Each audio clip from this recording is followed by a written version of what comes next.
আসসালামু আলাইকুম বন্ধুরা, welcome back to my channel blog by Kazi Hira. আজকে আপনাদের সাথে শেয়ার করতে আসলাম আমার একটি বৃষ্টি ভেজা দিন কেমন কাটলো। এই যে সকালবেলা ঘুম থেকে উঠেই পাকা কাঁঠাল খাওয়া, ঠান্ডার মধ্যে কাঁঠাল কার না পছন্দ। গরমের জন্য আমরা কাঁঠাল খেতে পারি না, তাই আল্লাহ আমাদেরকে অনেক রহমতের বৃষ্টি দিয়েছে আমরা এই মজাদার খাবার খাওয়ার জন্য। আল্লাহর একটা নিয়ামত হলো আমাদের এই পাকা কাঁঠাল। এত মজাদার কাঁঠাল আমরা কিন্তু গরমের জন্য খাওয়া হয় না। তো আজকে আমার হাসব্যান্ড ৩০০ ফিট গিয়ে ২টো কাঁঠাল নিয়ে এসেছে। শীতের মধ্যে বলতেছে যে কাঁঠাল নিয়ে আসছি। আর তাছাড়া আমার মা বলতেছে যে জামাইকে বলো কাঁঠাল আনতে, বৃষ্টি হচ্ছে। কারণ গরমের জন্য আমরা কাঁঠাল খেতে পারিনি। তো খেতে পারিনি বললে ভুল হবে, অনেক কাঁঠালই আনা হয়েছে। গরমে মানে খেতে ভালো লাগে না। আর শীত মানে একটু বৃষ্টি হলে কিন্তু আমরা কাঁঠালটা সবাই খেতে চাই। আর কাঁঠালেরও দাম বেড়ে যায়, কারণ বৃষ্টিতে সবাই কিন্তু কাঁঠাল কিনতে যায় আগে। তো এই যে কাঁঠাল খাওয়া দাওয়া শেষ সকালবেলা, তারপরে স্কুল খোলা। স্কুলে এই যে বৃষ্টির দিনে এমন মানে কষ্ট হয়েছে যেতে, তারপরেও কিন্তু ওয়েদারটা খুব ভালো লাগছে। আর হলো পরিবেশটা বৃষ্টি ভেজা এত সুন্দর, মাশাআল্লাহ। গাছগুলো তো একদম ধুয়ে কেমন পরিষ্কার চকচকা ঝকঝকা হয়ে গিয়েছে। আর হলো মনে করো বাচ্চারা তো ঘুম থেকে উঠতে চাচ্ছিল না, তাও উঠিয়ে নিয়ে এসেছি। ওদের আবার পরীক্ষা শুরু হয়ে যাবে, তার জন্য প্রিপারেশন আছে, স্কুলে তো যেতেই হবে। তো এই যে আমি মাঠে দাঁড়িয়ে একটু ভিডিও করেছি, কারণ আমার কাছে এত ভালো লাগছিল বৃষ্টি ভেজা এই দিনটা। একটা ভিডিও করে রাখি, স্মরণীয় হয়ে থাকবে। মাশাআল্লাহ, দেখো একদম মানে মাঠের টাইলসগুলো ধুয়ে একদম পরিষ্কার হয়ে গিয়েছে, এত পরিমাণ বৃষ্টি হয়েছে। তো এই যে আবার বাসায় এসে রান্না। তো এই যে বাসায় এসে দেখি হাজব্যান্ড লাউ নিয়ে আসছে, মাছ ৩ পদের নিয়ে আসছে, সেগুলোকেই কিন্তু আমি রান্না করব। তো আজকে লাউ দিয়ে মাছ দিয়ে রান্না করব, দেখতেই থাকো আমি এই যে বৃষ্টির দিনে কিভাবে লাউ রান্না করি। আর আমার হাজব্যান্ডের তো লাউ খুবই পছন্দ, সে লাউ তো আনবে। আর এই যে ব্যাং মাছ আনছিল, বড় বড় ব্যাং মাছগুলো আমি সেগুলোকে কেটেছি, কেটে তারপর আমি ফ্রিজে রেখে দিয়েছি। কার্পু মাছ এনেছে, তারপরে হলো চিংড়ি মাছ এনেছে, দেশি যে চিংড়ি মাছ সেগুলো। আর এই মাছগুলো হলো তারা বাইং মাছ, তার জন্য একটু কালচে ভাব থেকে যায়। তো এই যে আমি এখানে মাছগুলোকে তেলের মধ্যে দিয়ে এখন পরিমাণ মতো লবণ, তারপর হলো হলুদের গুঁড়ো। আর যেহেতু লাউ রান্না করব, একটু সাদা সাদা করেই রান্না করব। সাদা লাউ খেতে আমাদের কাছে খুব ভালো লাগে।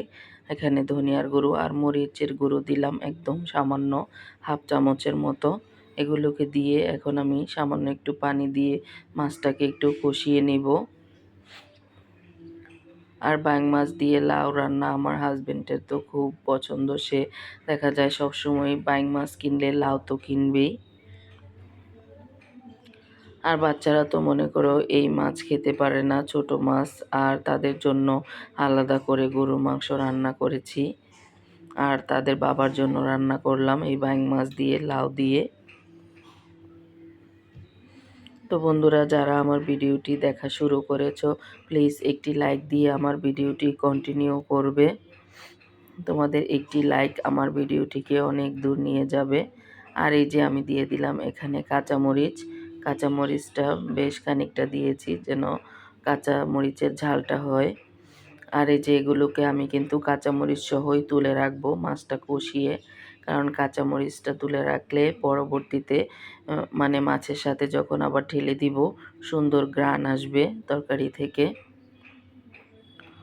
রান্নায় মনোযোগ দিয়ে ভালোবেসে যদি তুমি সবসময় রান্নাটা করো, অবশ্যই তোমার রান্না খেতে মজা হবে। আর আমি সবসময় মনে করি যে আমার হাজব্যান্ড খাবে, ভালো না হলে কিন্তু সে খাবে না। তার জন্য আমার রান্নাটা মনোযোগ দিয়ে ভালোবেসে করতে হয়। আর পুরুষ মানুষ যদি না খেয়ে থাকে তাহলে কিন্তু তার মাথা গরম থাকে আর রাগারাগি করে ঘরে। তো আমি চাই না আমার হাজব্যান্ড রাগারাগি করুক, আমি চাই সে ঠান্ডা মাথায় থাকলে আমিও ভালো থাকি। তো এই যে মাছগুলোকে আমি সুন্দরভাবে তুলে নিয়েছি। তুলে এখন আমি একপাশে রেখে লাউ যে কেটে রেখেছিলাম সেই লাউগুলোকে এখন ঢেলে দিব এখানে। বড় একটা লাউ একদম এক হাঁড়ি হয়ে গিয়েছে। কিন্তু লাউটা অনেক কচি ছিল। রান্নার পর দেখা যায় মানে অল্প একটু তরকারি হয়ে গিয়েছে। আর এখানে সামান্য একটু পানি দিব আমি, যেহেতু নিচে লেগে যাওয়ার ভয় থাকতে পারে। তো এই যে সামান্য একটু পানি দিয়ে ঢেকে দিব। এটাই কিন্তু একদম মানে লাউ যদি কচি হয়, লাউ থেকে কিন্তু পানি উঠে। আর শক্ত লাউ থেকে পানিও ওঠে না, তেমন সিদ্ধ হতে চায় না। আর শক্ত লাউ আমার একদমই পছন্দ না।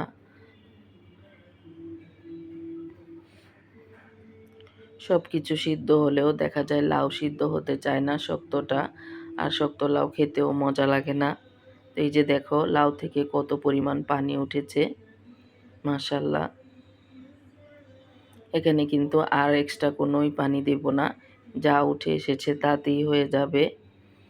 আর একদম লাউ মিলিয়ে গিয়েছে দেখো। কচি লাউ রান্না করার কত সুবিধা। আর এখানে এখন আমি যে মাছগুলো কষিয়ে উঠিয়ে রেখেছিলাম সেগুলোকে আমি ঢেলে দিচ্ছি। এই যে এতক্ষণ লাউটা অনেক সাদা ছিল, আর এই যে মাছের কষানোগুলো দিয়ে দিলাম। সেগুলো দেওয়াতে কিন্তু কালারটা খুব সুন্দর হয়ে গিয়েছে। আর এরকম মজাদার লাউ সকালবেলা রুটির সাথে খেতেও কিন্তু খুব ভালো লাগে। আর আমাদের ডায়েটের জন্য তো কথাই নেই কোনো। যারা ডায়েটে আছেন তারা কিন্তু এইরকম এক বাটি সবজি এমনিতেই খালি খালি খেয়ে নিতে পারেন, অথবা একটা রুটি দিয়ে এক বাটি সবজি খেয়ে নেওয়া যায়, অথবা অল্প এক চামচ ভাত দিয়ে কিন্তু এই এক বাটি সবজি খেয়ে নেওয়া যায়। তাহলেই কিন্তু আপনার ডায়েটটা বজায় থাকবে। আর সবজি খাওয়াতে আপনার পুষ্টিগুণও ঠিক থাকবে, শরীরের ভিটামিন মিনারেলস। আর এখন যে গরমের দিন পড়েছে, আমাদেরকে একটু লাউ, শসা, চাল কুমড়ো এগুলো খাওয়া উচিত, কারণ না হলে শরীর কিন্তু ডিহাইড্রেট হয়ে যায়। আর আমরা তেমন একটা ভুনা তরকারি খাই না। আমার হাজব্যান্ড তো সবসময় সে সবজির পাগল, আর আমার বাচ্চাদেরকেও একসাথে বসিয়ে দেখা যায় সবজি দিয়ে খাইয়ে দেবে, আর ওরাও বাবার ভয়ে খেয়ে নেয়। আর সবজি খেলে কিন্তু শরীর ভালো থাকে, শরীরের রক্ত পরিষ্কার থাকে, আর আমাদের শরীরটাও সুস্থ থাকে। তো এই যে আমার লাউ রান্না কিন্তু একদম কমপ্লিট হয়ে গিয়েছে। আমি কিন্তু বাটিতে নিয়ে হাজবেন্ডকে খেতে দিয়ে দিয়েছি। তো আর এই পাশে কিন্তু বাচ্চাদের জন্য গরুর মাংস রান্না করে নিয়েছি, ওরা কিন্তু এটা দিয়েই খেয়ে নেবে। তো কেমন লাগলো বন্ধুরা আজকের ভিডিওটি? ভালো লাগলে লাইক কমেন্ট শেয়ার করতে ভুল করো না। Thanks for watching. আজকের মতো এখানেই বিদায় নিচ্ছি। সে পর্যন্ত সবাই ভালো থেকো। আসসালামু আলাইকুম রহমতুল্লাহ।